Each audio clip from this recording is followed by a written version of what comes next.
ইন্ডিয়ানরা মনে করে তাদের যে সুযোগ পাইতো, না খালেদা জিয়া না তারেক কেউ প্রধানমন্ত্রী হইতে পারবে না, এর কি হবে? ওদের জন্য বেস্ট চয়েস হলো তারেকের বউ। বলেন কি? এভাবে ভেবে দেখিনি। এবং কেন তাও বলে দিই আমি। জি। কারণ তার বউয়ের সাথে খালেদা জিয়ার সম্পর্কটা খুব মধুর না, সো খালেদা জিয়াকে ডরায় ইন্ডিয়া, সো এইটা বেস্ট চয়েস ওর কাছে। কিন্তু আমরা তো দেখি জুবাইদুর রহমান তার শাশুড়ির প্রতি খুবই অনুরক্ত, চিকিৎসা দায়িত্ব নিচ্ছেন সবসময়। আমার সৌভাগ্য বা দুর্ভাগ্য হয়েছে ওই অগ্নিহোত্রীর যেসব কথাবার্তা হয়েছে বাংলাদেশের, ওই যে ভারতের royal station chief Rajesh Kumar Agnihotri, হ্যাঁ ওই অগ্নিহোত্রী, আমি সেগুলার টেক্সট কপি দেখতে পারছি, পড়তে পারছি। দর্শকদেরকে বলি যে ভারতের পররাষ্ট্র মন্ত্রণালয় প্রতিদিন একটা রিপোর্ট পাঠায়, না ভারতের দূতাবাস একটা রিপোর্ট পাঠায় ভারতের পররাষ্ট্র মন্ত্রণালয়ে বাংলাদেশের বিষয় নিয়ে। সেখানে ভারতীয় royal station chief Rajesh Agnihotri এরকম রিপোর্ট পাঠাচ্ছেন, সেটার যে কোনো ভাবেই হোক এটা গৌতম দাদার কাছে হাতে পৌঁছেছে এই রিপোর্ট গুলো। এবং এটা তারা রেগুলার কথা বলে, রেগুলার এই অগ্নিহোত্রী রিপোর্ট আসে। তবে এটা উঠানামা আছে, আবার কখনো কখনো অগ্নিহোত্রীরা মনে করেন না বিএনপির পজিশনটা ভালো না, না আমরা আগের জায়গায় নেই, আবার হঠাৎ করে এসে আগ্রহ দেখে কথা বলা শুরু করে, এরকম হয়েছে।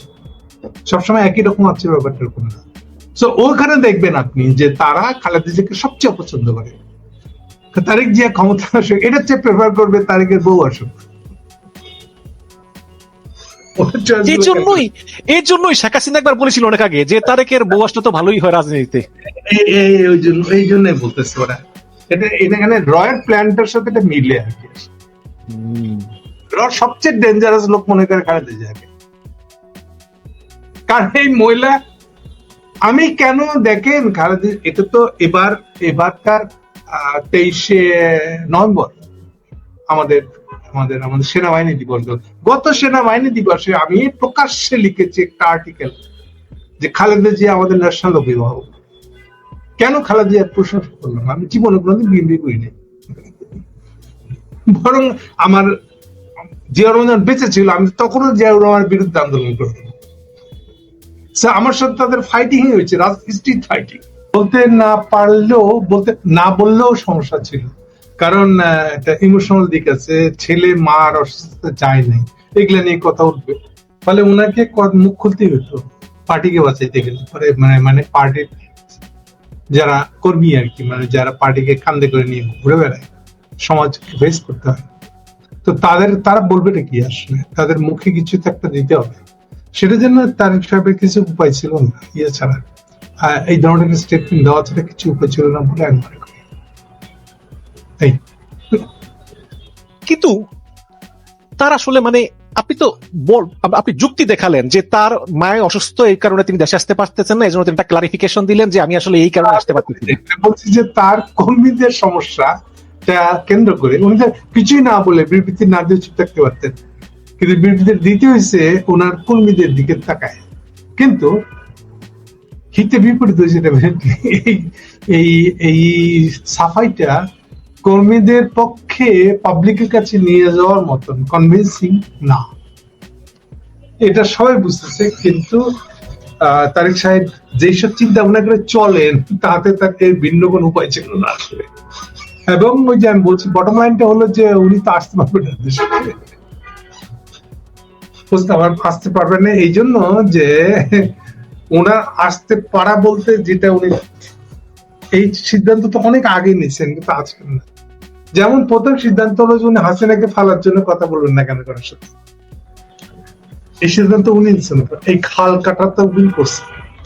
খাল কাটা কেন বলছে দেখেন, আপনি হাসিনাকে ফেলবেন না, তাহলে ক্ষমতা যাবেন কেমন করে? তাইলে আপনি এমন কেউ আপনাকে হেল্প করবে যার ভরসা আপনি বসে আছেন, সেই লোকটার উপরে আপনার কন্ট্রোল নাই, বা সেই লোকটা এমন কিছু করবে যেটা আপনার বিরুদ্ধে যাবে, সেই লোকটাকে একটা কিছু ঘুষ দিতে হবে। তাহলে এই সিদ্ধান্ত আপনি নিচ্ছেন তো, তাহলে আপনি ভেবেছিলেন যেগুলো খুব সহজ, আপনার সহজ মাথার বুদ্ধি দিয়ে ভাবছিলেন আমেরিকা বোধহয় আপনাকে হাসিনা ভালাই দিবে না তো হাসিনা। আপনি দেখেন না শেষ পর্যন্ত কি হলো আসলে। বাইডেনের ইচ্ছা তো বাংলাদেশের বিরোধী দলকে হেল্প করা না, মানবাধিকার প্রতিষ্ঠায় বাইডেনের ইচ্ছে তা, বাইডেনের ইচ্ছা হলো যে হাসিনাকে ফোর্স করে রাজি করানো। এই যে দেখো, আমি কিন্তু এখন বিরোধী দলকে তাল দিচ্ছি, বুঝছো? যদি তুমি এখন আমার পক্ষে না আসো তাহলে কিন্তু আমি বিরোধী দলকে তাল দিব। আচ্ছা, এখন আমার পক্ষে আসবো মানে এটা কি? বাইডেনের পক্ষে হাসিনার যাওয়ার মানেটা কি? মানে হলো তুমি এবার চীনের হাত ছাড়ো। এই যে তোমাকে আমি চাপ দিয়ে চীনের হাত ছাড়ানোর ব্যবস্থা করবো। ওকে, যখন হাসিনা দেখলে যে বাইডেন যখন দেখলে এটা সম্ভব হচ্ছে না, 3 বছর হয়ে গেছে, 23 সালের জুনে উনি সিদ্ধান্ত নিচ্ছে যার সম্ভব না। বাইরিশটা আমার কাছে মনে হচ্ছে ওই যে ইন্ডিয়া কানের কাছে জ্ঞান করছে, ওটা বেটার আমার জন্য। সে এখন দ্রুত হাসিনার সাথে কম্প্রোমাইজ করছে, কম্প্রোমাইজ করে ওটারই তো পরিণতি হলো যে হাসিনা ইলেকশন যাবে। ইলেকশনের পরে এবার দেখেন 7ই জানুয়ারি ইলেকশন, 5ই ফেব্রুয়ারি উনি একদম রীতিমতো চিঠি লিখে রাষ্ট্রদূতের হাত দিয়ে, কতগুলো এত ডিটেল বলছি এই কারণে যে বাইডেনের পক্ষে অস্বীকার করার কোনো উপায় নাই যে আমরা একসাথে কাজ করব বলে চিঠিতে যে লেখা ছিল। আমি ডোনাল্ড রো কিন্তু দর্শকের সাথে দাওয়াত খেয়েছিলেন। হ্যাঁ, কিন্তু এই লেখাটার ভিতর দিয়ে এইটার মানে করার কিছু এমন নাই যে আচ্ছা বাইডেন কি না কি করছে, কোন সাংবাদিক কিভাবে কি লেখছে, ওটা সাংবাদিকের দায়িত্ব, এটা বলার সুযোগ নেই কিন্তু। কারণ এটা আপনার নিজের হাতের লেখা চিঠি, এবং চিঠির পার্সোনাল ক্যারিয়ার হচ্ছে পিটারাস, আপনার রাষ্ট্রদূত। ফলে আপনি তার অমুক তমুক ব্যাখ্যা দেওয়ার কোনো সুযোগ নাই। আপনি যে হাসিনার সাথে কম্প্রোমাইজে গেছেন, এটা হচ্ছে তার প্রমাণ। আপনারা একসাথে কাজ করার মানেটা কি আসলে? তাহলে এই 3 বছর ধরে যে আপনার মানবাধিকার আর কি ইয়ে বন্ধ করে দিবেন, ডলার পেমেন্ট বন্ধ করে দিবেন, এই যে গল্প কথাগুলো বললেন আপনি, তার মানে আপনার বাইডেন আপনার মাথায় কি আছে আসলে চিন্তা করেন। আপনার উদ্দেশ্য তো এটা না যে বিরোধী দলকে মানবাধিকার দেওয়া, বাংলাদেশের মানুষকে মানবাধিকার দেওয়া। এটা তো আমেরিকানদের প্ল্যান, মানে বাইডেনের আমেরিকার প্ল্যান না, এটা তো পরিষ্কার। এই জন্য আমি বারে বারে বলতেছি, হাসিনা যখন বলতেছিল যা আমাকে ফেলার জন্য আমেরিকানরা আছে, এই জন্য আমি বারে বারে বলছিলাম এটা প্রশ্নই আসে না। কারণ বাইডেন যে আপনার পক্ষে আছে এটা তো বাইডেন চিঠি দিয়ে আপনাকে প্রমাণ করছে। আপনি এখন এটা সরাবেন কেমনে? এখন আসেন মূল জায়গাটা। তাইলে এই যে তারেক প্ল্যান করলো যে এই আমেরিকানদের গাড়ে চড়ে আমি এখন হাসিনাকে ফালাই দিব, হাসিনাকে ফালানোর জন্য আমি নিজে কোনো উদ্যোগ নেবো না, আর আমি 28শে অক্টোবরের মুভমেন্টটাকে এমন কোনো জায়গায় নিয়ে যেতে দিব না, বা নিজে এমন কোনো যাওয়ার মতো উদ্যোগ নেবো না যেটা হাসিনা পরের দিকে চলে যায়, মেলা দায়িত্ব নিতে হয়, এটা আমি করবো না। 28শে অক্টোবর ওই জন্য ফেল করছে, কারণ 28শে অক্টোবর আগে 2023 সালের জুনেই তো বাইডেনের সাথে হাসিনার প্যাক্ট হয়ে গেছে। ফলে অক্টোবরে কি হবে এটা তো তারেকও জানে, যদি জানতে চায়। আমি জানি, তার জানবে না কেন? তাহলে এই যে তার হাসিনা পড়বে কি করে এটা আমি জানি না, মানে এই কাজের জন্য তাকে আর্মির সাথে কথা বলতে হবে। হাসিনা কে ফেলছে? আর্মিতে ফেলছে। কারণ আপনি আর্মির সাথে কথা বলবেন না কেন? আপনার খারাপ অভিজ্ঞতা, আমরা মাজা ভেঙে দিছিল, এটা কোনো, এটা কি আপনার পার্সোনাল বুঝ, পার্সোনাল খবর জায়গা থেকে আপনি রাজনীতি বিচার করতেছেন। কিন্তু আর্মির সঙ্গে তো তাদের ভালো সম্পর্ক, আর্মি বেগম জিয়ার সঙ্গে সালাম বিনিময় করে আর্মি সেনাপ্রধান। দুই জিনিস, তারেক জিয়া আর খালেদার দুটো আলাদা জিনিস। ইভেন আমি আপনাকে আরো ইনফরমেশন দিচ্ছি, মিলাই নিয়ে যদি কেউ সাজিতাকে বলতে। তারেক জিয়া, সরি তারেক জিয়ার মামা আর কি, মানে খালেদা জিয়া ছোট ভাইটা শামীম ইস্কান্দার, ইয়েস, শামীম ইস্কান্দার সাথে কথা হয়েছিল যারা হাসিনাকে ফেলছে সেই গ্রুপে। আমি আপনাকে নিশ্চয় গ্যারান্টি দিচ্ছি, কথা এতদূর পর্যন্ত গেছিল, মানে হাসিনা একবার খালেদাকে বিদেশ দিতেও পারে এরকম একটা সম্ভাবনা দেখা দিচ্ছিল। হ্যাঁ, আইনমন্ত্রী আনিসুল হক বলেছিলেন তখন। ইয়েস, ওইটাকে ব্যাকগ্রাউন্ডে রেখে এইবার শামীমকে পাঠিয়েছিল খালেদা জিয়া আর্মির সাথে কথা বলতে, হোয়াট এভার মেবি কথা একটা হয়েছিল। আর্মি আমার, মানে আমি যে আর্মিটার কথা বলতেছি যারা হাসিনাকে ফলাইছে, তারা পরিষ্কার করে বলে দিয়েছিল জাস্ট খালেদা ফ্লাইট যখন রওনা দিবে 1 থেকে 2 ঘন্টা আগে জাস্ট জাহাঙ্গীর গেট দিয়ে ঢুকে যাবে, বাকি সব দায়িত্ব আমাদের। খালি উনি জাহাঙ্গীর গেট পর্যন্ত পৌঁছাবেন, বাকি দায়িত্ব আমাদের। ওকে, তাহলে অ্যাকচুয়ালি প্ল্যান কি ছিল তাদের? তাদের প্ল্যান ছিল 1 ঘন্টার মধ্যে খালেদার সাথে ডিল করে ফেলবো আমরা, কি করে হাসিনা ফেলবো। দুর্ভাগ্য অসত্য এইটা ঘটে নাই, খালেদাকে যেতেই দেয় নাই। ওকে, সেম আলাপ হয়েছিল তারেকের সঙ্গে, ইনডাইরেক্টলি আর ডাইরেক্টলি। সেখানেও তারেক জিয়ার কোনো আগ্রহ ছিল না, আমি হাসিনা ফালার ভিতরে নেই। তার মানে হচ্ছে বিএনপির এই আন্দোলনটা কন্ট্রোলড আন্দোলন ছিল, যে এই পর্যায়ে না যায় যে সরকারের পতন হতে পারে, কন্ট্রোলড আন্দোলন। মানে আমি এই দায়িত্ব নেব না, আমি এইভাবে বলবো ভাষ্যটা। আমি চাইবো যে আমেরিকানরা ফালাই দেখ, কিন্তু ওই যে 3 মাসের মধ্যে ইলেকশন দিতে হবে, কিন্তু আর্মি ক্ষমতা নিতে পারবে না। এই দুইটা শর্ত ছিল।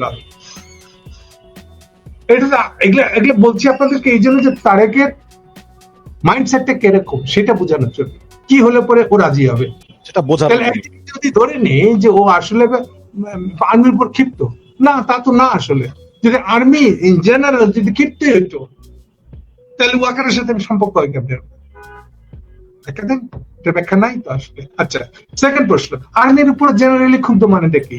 এই আর্মি এখনকার যারা লিডারশিপে আছে এরা কি তার মাজা ভাঙছে, নাকি মইনের আর্মিরা ভাঙছে?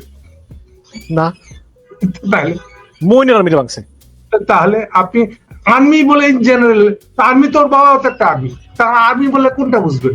আর্মির আগে বিশেষণ না লাগাইলে শুধু আর্মি শব্দটা ইউজ করে কিচ্ছু বোঝানো যাবে না।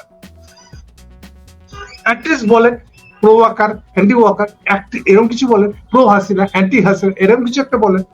এটা বিশেষণ যদি না লাগান, শুধু আর্মি বলে কি বোঝানো যাবে না। দাদা সেটাই প্রশ্ন করি আর কি, যে আসলে আপনার কাছে প্রশ্ন করি, আসলে পুরো ওয়াকার নাকি এন্টি ওয়াকার, জেনারেল ওয়াকারুজ্জামান নাকি কামরুল ইসলাম অথবা ফয়জুল?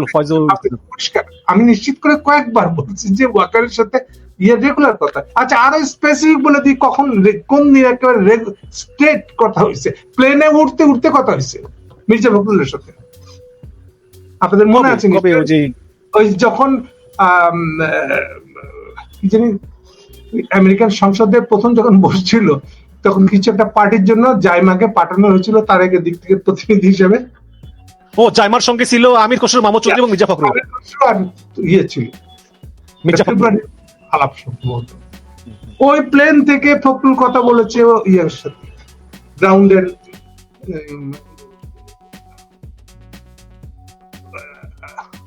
আমাদের আর্মি চিফের সাথে। কেন তা বলে দিই, কারণ ওই ফেব্রুয়ারি মাসটা ছিল আসলে আর্মি ড্রাইভ নিচে যে জিনিসপত্রের দাম বেড়ে গেছে, সেই বছর বোধহয় গত বছর বোধহয় ফেব্রুয়ারির শেষে ঈদ শুরু হচ্ছে। ফলে ওরা ড্রাইভ না দিলে জিনিসপত্রের দাম কমাইতে পারবে না, চাঁদাবাজি বন্ধ করতে পারবে না। এইবার ওরা ওই সময় একটা অন্য কাছাকাছি কিছু একটা উছিলা, এই উছিলা আর্মি করছে কি ধৈর্য, বিশেষ করে গাবতলি ইয়েতে যত চাঁদাবাজ আছে, ট্রাক ধরে বাস ধরে যারা চাঁদা ধরে একেবারে র্যান্ডাম করে ধরে নিয়ে আসছে।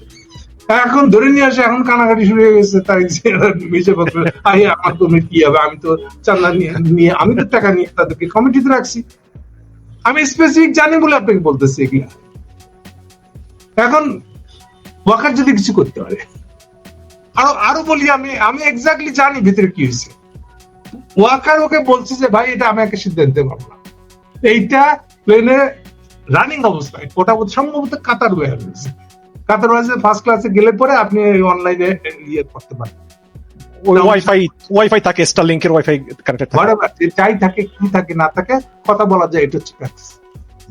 ওকে, সে এইভাবে কথা বলেছে তার ওখান থেকে। আচ্ছা, পরের দিন এইবার ওয়াকার গিয়ে এই মিটিং এ বসাইছে। তখনও পর্যন্ত ওদের কমন একটা মিটিং এর ওদের 7 থেকে 9 জনের একটা কমিটি ছিল, মানে প্রো ওয়াকার অ্যান্টি ওয়াকার সব মিলে। এটা ভেঙে যায় ফেব্রুয়ারির পরে, গত বছর এই বছরের ফেব্রুয়ারির পরে এটা একেবারে ভেঙে যায়, এটা ফাংশনাল থাকে না। সো ওই মিটিং এ নিয়ে যায় ওয়াকার, এটা তোলে মিটিং এর সিদ্ধান্ত, না এটা না আমাদের কি বলা, এটা স্বরাষ্ট্র মন্ত্রণালয়ের সিদ্ধান্ত, আমরা কেন এর ভিতরে ইন্টারভেন করবো, এই কথা বলে ওরা চাপা দিয়ে দেয় অপোজিট গ্রুপটা। আমি আপনাকে এত ডিটেল বলছি এই জন্য যে এক্স্যাক্টলি ভিতরে কি আছে তা দেখানোর জন্য। সো ওয়াকারের সাথে যে বিএনপির ডাইরেক্ট সম্পর্ক, প্রতিদিনের সম্পর্ক, এটা বলছি আমি। এটা তো বুঝে যায়। এবং তাহলে আমার পয়েন্টটা হলো যে ইন জেনারেল আর্মি বলে কোনো পয়েন্ট নাই আসলে তার কি আছে। তাহলে এইবার ও সাজাইছে যেভাবে ক্ষমতা যাবে, এখন বলেন যে সে কেন সাজানোর ভিতরে ইন্ডিয়াকে রাখছে কেন?